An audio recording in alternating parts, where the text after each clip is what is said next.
예, 원죄로 말미암아서 정말 우리 인간이 하나님과 완전히 원수가 되었었습니다. 그래서 그 어떤 노력이라든지 또 그 어떤 방법으로도 하나님께 나아갈 수가 없게 되었었지요. 그리고 하나님과의 그 화평의 관계가 다 깨어져 버렸습니다. 그런데 이렇게 하나님을 배반한 이 인간을, 이 죄인들을 하나님께서는 구원하시기로 작정을 하셨지요. 그런데 그 구원이 마지못해서 참 골치 아프다, 참 내가 만들었으니 내가 책임져야겠네 하는 그런 정도의 그런 마음의 구원이 아니라 정말 끔찍이도 사랑하는 그 애달픔, 그걸 가지고 섬세한 계획으로 그리고 뜨거운 열정을 가지고 그 구원을 성취하시려고 하셨습니다. 그래서 하나님께서는 일찍이 당신의 독생자이신 우리 예수님을 구원의 주로 그리고 메시아 그리스도로 이 땅에 보내실 것을 예언하셨지요. 오늘 이 본문은 이사야 당시의 그 시점에서 장차 성육신하실 그 예수님에 대한 중요한 예언을 담고 있습니다. 오늘 이 본문의 이해를 위해서 역사적인 그러한 배경을 한번 살펴보는 게 좋겠습니다. 이 이사야 9장의 이 내용은 앞에 7장에서부터 쭉 연결이 되는 문맥 가운데 있습니다. 7장 1절에 보면은 우시아의 손자요 요담의 아들인 유다의 아하스 왕 때에 아람의 르신 왕과 르말리아의 아들 이스라엘의 베가 왕이 올라와서 예루살렘을 쳤으나 능히 이기지 못하니라. 이렇게 이스라엘과 그리고 그 아람의 르신 왕이 함께 동맹을 해서 남유다를 친 그런 사건이 기록되어 있습니다. 여기서부터 이제 시작이 되는 거죠. 북이스라엘 왕 베가는 아람의 르신 왕과 동맹을 해서 자기 형제 나라이잖아요. 유다는 그치요. 12지파 중에 10지파 북이스라엘이고 남유다 2지파인데 그 형제 나라를 배반해가지고 치기로 한 것이죠. 하나님께서는 이것에 대해서 굉장히 책망을 하셨습니다. 어떻게 그렇게 할 수가 있느냐. 그러면서 이 에브라임과 아람의 그러한 동맹을 책망하시고 또 동시에 핍박을 받으면서 공경에 처해 있는 유다 백성을 위로하는 그런 위로의 메시지를 하나님께서 보내셨습니다. 불신과 배반에 대한 어떤 징계. 그래서 7장 이후 8장까지 쭉 보면은 이사야 선지자를 통해서 계속 북이스라엘을 책망하시고 또 그들에 대한 징계에 대한 말씀들이 이어지고 있습니다. 그리고 핍박받는 자에 대한 위로가 간간히 나오는데 7장에 보면 우리가 잘 아는 말씀, 보라 처녀가 잉태하여 아들을 낳을 것이요 그 이름을 임마누엘이라 하리라 하면서 친히 징조를 너희에게 주실 것이다. 유다야 너무 걱정하지 마라 라는 그러한 저 위에 아람과 이스라엘은 멸망하게 될 것이다 하는 것을 하나님께서 가르쳐 주고 계십니다. 오늘 본문의 중점은 하나님의 위로에 맞추어져 있습니다. 이사야 선지자가 여기에서 오늘 이 본문 가운데서 한 아기가 난다 이러면서 메시아의 탄생을 예고하고 있기 때문에 그렇죠.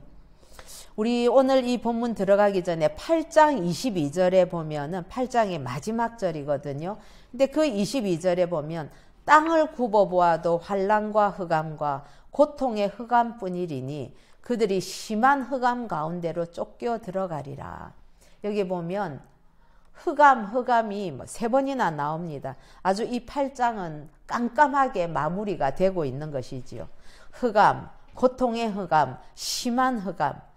이 어둠을 묘사하는 이 3개의 단어들을 사용하기 때문에 8장의 마지막에서는 소망이라고는 보이지 않는 그러한 절망적인 상황을 묘사를 하고 있습니다. 정말 빛이 없는 이 세상은 아무런 소망이 없지요. 어쩌면 이 모습, 이 깜깜한 흑암은 죄로 인해서 고통하고 있는 우리 인간의 실존을 또한 표현하는 그러한 내용이라고도 볼 수 있겠습니다. 자, 그런데 우리 1절을 앞부분만 한번 읽어보시겠습니다. 시작. 전에 고통받던 자들에게는 흑암이 없으리로다. 예, 흑암이 없다고 1절은 아주 이렇게 희망적인 내용으로 시작을 하고 있습니다. 사실 히브리어로 되어 있는 구약 본문에서는 이 1절이 8장의 마지막에 위치를 하고 있습니다.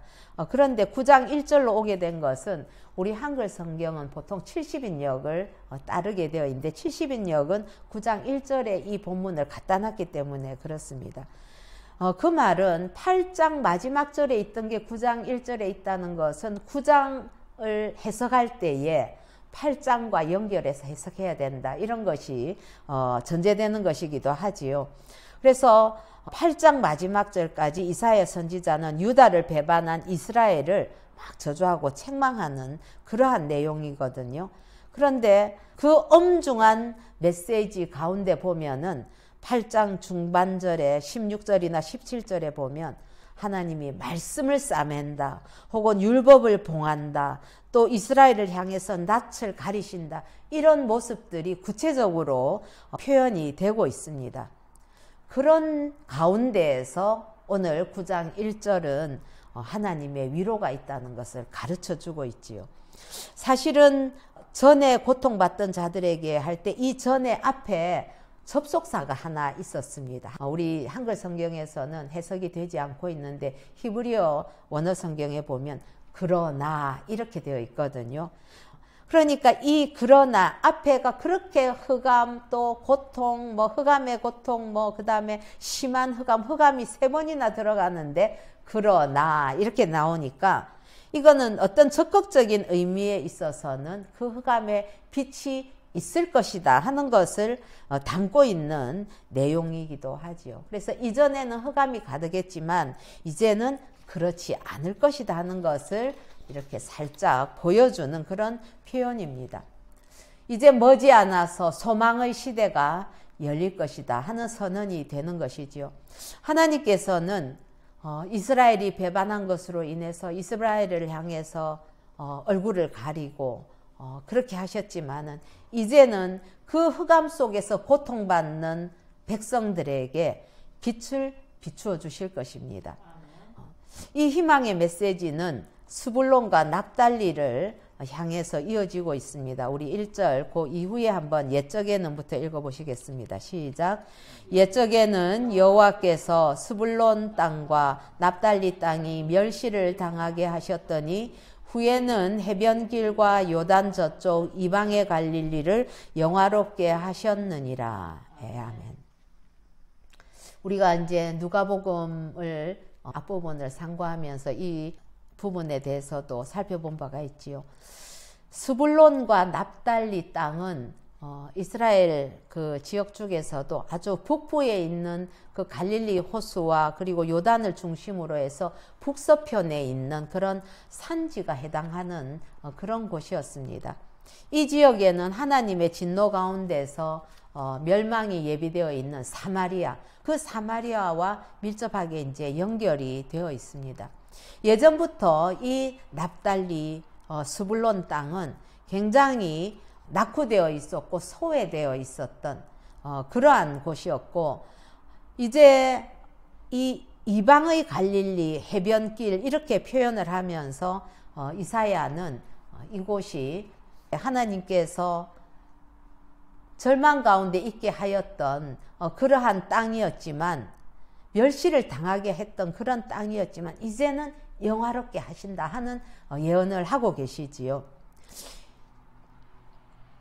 요단 해변길과 요단 저쪽 이방의 갈릴리를 영화롭게 하셨다. 어떻게 영화롭게 하실 것인가? 여러분, 그 영화는 우리 주 예수 그리스도께서 갈릴리 나사렛에서 자라나게 되시고 그 나사렛 사람이 됨으로 인해서 성취가 된 것이지요. 우리 2절도 같이 한번 읽어보시겠습니다. 시작. 흑암에 행하던 백성이 큰 빛을 보고 사망의 그늘진 땅에 거주하던 자에게 빛이 비치도다. 예, 그렇습니다. 그렇게 멸시받던 그 땅을 위로하시고 영화롭게 하시는 하나님의 방법은 무엇인가? 바로 빛을 비추시는 것입니다. 빛을 보지 못하기 때문에 흑암 속에서 그렇게 왕을 저주하고 또 하나님을 저주하던 그 고통받던 자들에게 하나님께서 빛을 비추시는 것이지요. 이 빛은 태초에 하나님께서 빛이 있으라 하던 그 빛과도 연결이 되고요. 그 다음에 요한복음 1장에서 언급되는 그 빛과도 연결이 되고, 그 다음에 다메섹을 향해서 가던 사울에게 비치던 그 빛, 그 예수 그리스도의 그 빛, 그것과도 연결이 됩니다. 여러분, 빛이라는 것은 그렇지 않습니까? 빛은 어둠을 이길 수 있지요. 그러나 어둠은 어떤 경우에도 빛을 이길 수 없습니다. 아주 작은 빛이라도, 그 깜깜한 칠흑 같은 곳에서 아주 가녀린 빛이라도 보면 그 멀리서 다 알아볼 수 있는 거거든요. 그러니까 엄청나게 크고 강력한 그 어둠을 가늘고 작은 빛은 이겨내는 것이지요. 그래서 암만 작은 빛이라도 빛이 임하는 그 자리에는 어둠이 존재할 수가 없는 것입니다. 빛이 임하는 순간 어둠은 도망가게 되는 것이죠. 여러분, 그 빛은 바로 한 아기의 모습으로 이 땅에 임하셨습니다. 이 땅은 온통 어둠뿐이었기에 빛은 이 세상이나 인간에게서 빛이 나올 수가 없어요. 우리가 스스로 뭔가 안에서 빛을 발현을 시켜서 그렇게 빛을 발할 수 있는 존재가 우리는 아닌 것이죠. 우리는 흑암 가운데 있던 자들 아니겠습니까? 그렇기 때문에 빛이라는 것은 바깥에서부터 우리에게로 와야만 하는 것이죠. 우리를 위해서 태어나신 그 아기, 그분은 이 땅에 가득한 그 흑암을 몰아내기 위해서 밖으로부터 우리에게 오신 빛이었습니다. 자, 우리 3절부터 5절까지 같이 한번 읽어보시겠습니다. 시작. 주께서 이 나라를 창성하게 하시며 그 즐거움을 더하게 하셨으므로 추수하는 즐거움과 탈취물을 나눌 때의 즐거움같이 그들이 주 앞에서 즐거워하오니 이는 그들이 무겁게 맨 멍에와 그들의 어깨의 채찍과 그 압제자의 막대기를 주께서 꺾으시되 미디안의 날과 같이 하셨음이니이다. 어지러이 싸우는 군인들의 신과 피 묻은 겉옷이 불의 섭같이 살라지리니. 아멘. 이사야 선지자는 흑암 가운데 이렇게 빛을 비추시는 하나님의 긍휼을, 멍에를 꺾은 자의 그 어떤 자유함, 멍에가 없어져 버린 그러한 자유의 비유를 하고 있습니다. 백성들은 무겁게 맨 멍에와 그 어깨를 내리찌는 채찍과 압제자의 막대기로 인해서 고통을 당하고 있습니다. 여러분, 이 모습이 애굽에서 고통당하고 있던 이스라엘의 모습, 그런 것이 연상되지 않습니까? 어쩌면 우리 인간들이 죄와 사망과 사단의 그러한 권세 아래에서 그 멍에를, 그리고 그 채찍과 압제의 막대기로 인하여서 고통당하는 모습이 우리 죄인의 모습이기도 할 것입니다. 그런데 하나님의 긍휼을 입어서 그 모든 것들이 꺾여서 자유롭게 되었다는 거지요.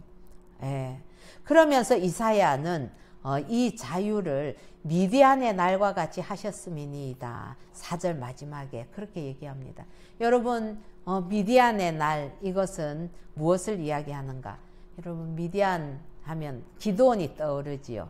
사사기에 나오는 이 기드온이 미디안을 꺾고 이스라엘을 자유하게 했던 그 날을 의미하는 것입니다.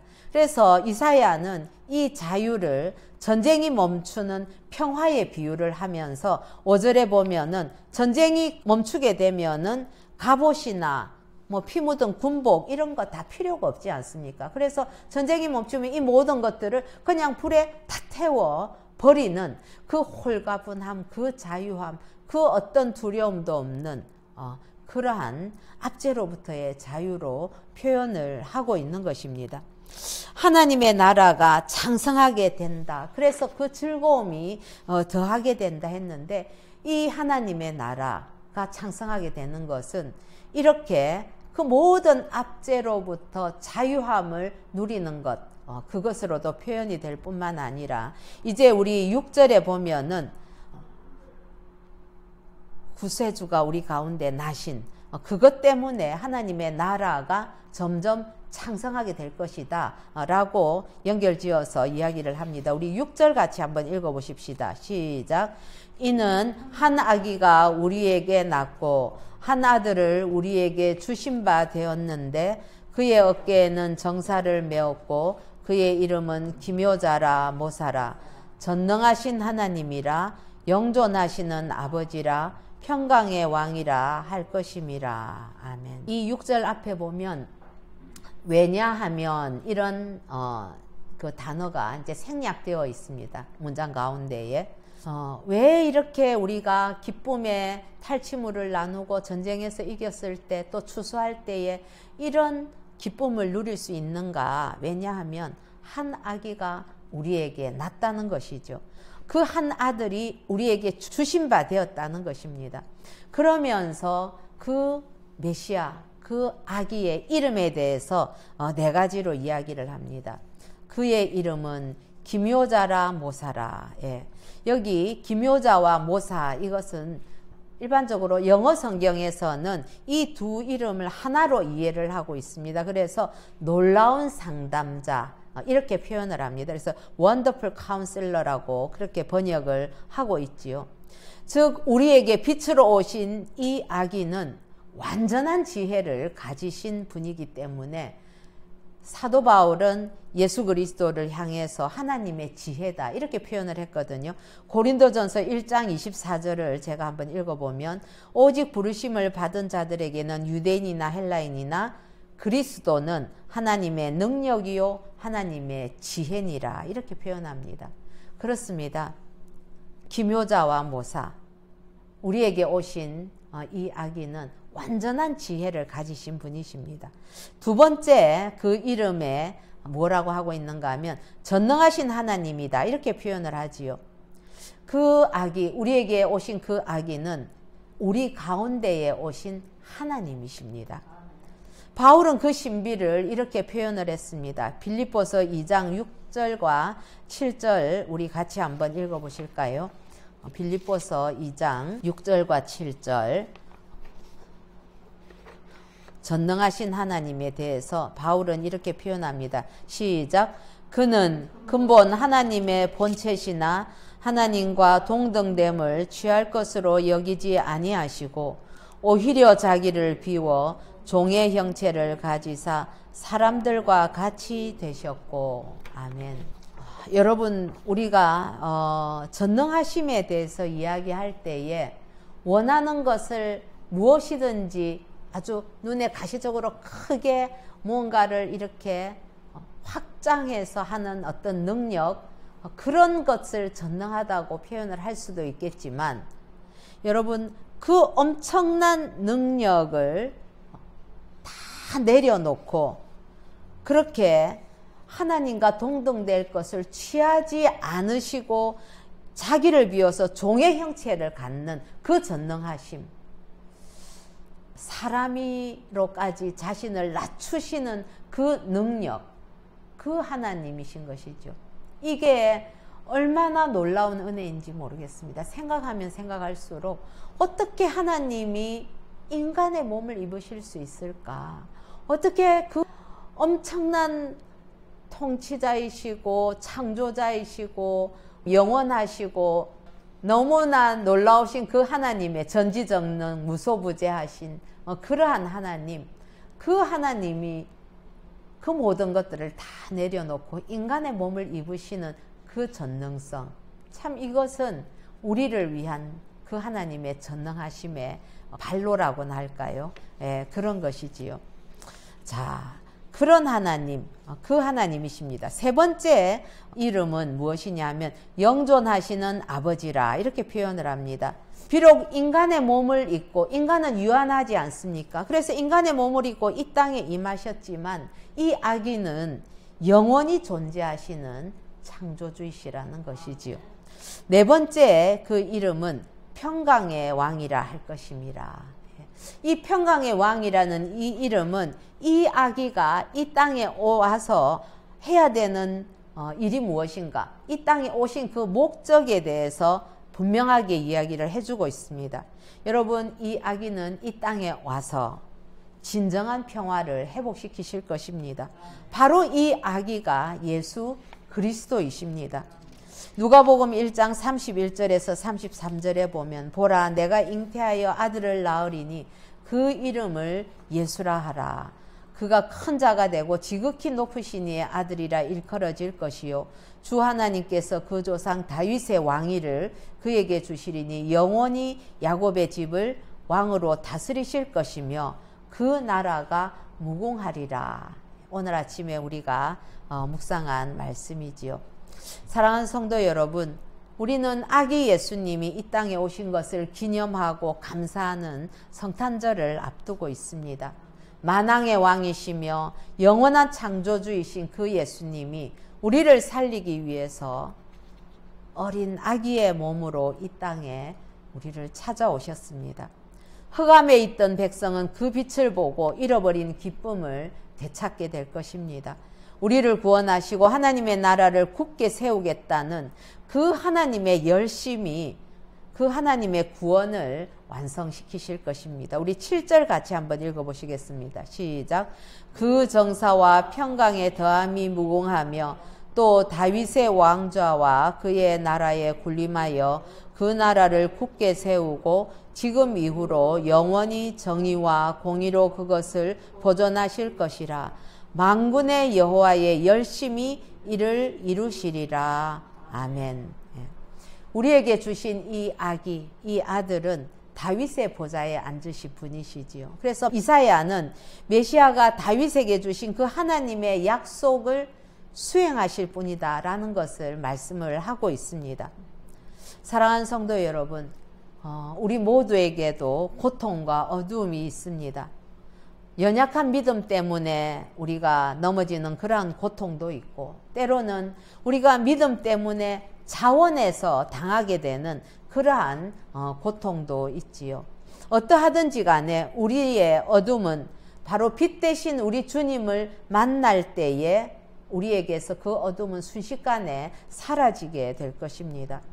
그것이 우리의 스스로의 어떤 힘이라든지 우리 스스로 어떤 발광체가 되어서 빛을 드러냄으로써가 아니라 하나님의 빛으로, 또한 하나님의 그 눈으로 우리가 하나님의 주시는 그 빛을 따라서 믿음의 길을 걸어갈 때에 하나님께서 약속하신 영원한 기쁨의 나라, 영원한 평화의 나라로 우리는 들어가게 될 것입니다.